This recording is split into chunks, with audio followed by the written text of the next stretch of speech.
সিলেটি আঞ্চলিক নাটকের লিজেন্ড অভিনেতা রাসেল হামিদ কাট্টুশালী ভাই তিনি গত 13 তারিখ লন্ডন থেকে তিউনিসিয়ার উদ্দেশ্যে রওনা দেন। এই ফটোগুলা ওনার যাওয়ার সময়ের। তারপর তিনি সেখানে গিয়ে গত শুক্রবার তিউনিসিয়ার সবথেকে প্রাচীনতম বৃহত্তম মসজিদ আল মদিনাতে জুম্মার নামাজ আদায় করেন এবং একটি ভিডিও ক্লিপ ও কয়েকটি ফটো শেয়ার করেন।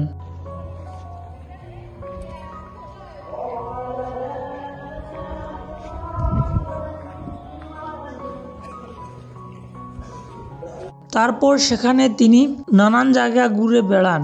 সেখানে তিনি সমুদ্রেও যান, সমুদ্র বিচেও যান তিনি। তো গতকালকে তিনি একটা পোস্ট করে বলেন আজ পর্যন্ত ওনার সেখানে প্রায় 6 দিনের মতো হয়ে গিয়েছে আর এই ফটোগুলা তিনি শেয়ার করেছেন। তো আপনাদের কাট্টুশালী ভাইয়ের এই তিউনিসিয়া যাওয়ার খবর শুনে কেমন লাগলো তা অবশ্যই কমেন্ট করে বলবেন। কে কে চান কাট্টুশালী ভাই আবারও সিলেটে ফিরে আসে তিনি আবার রেগুলার নাটকে কাজ করে যান তাও কমেন্ট করে বলতে পারেন। ধন্যবাদ।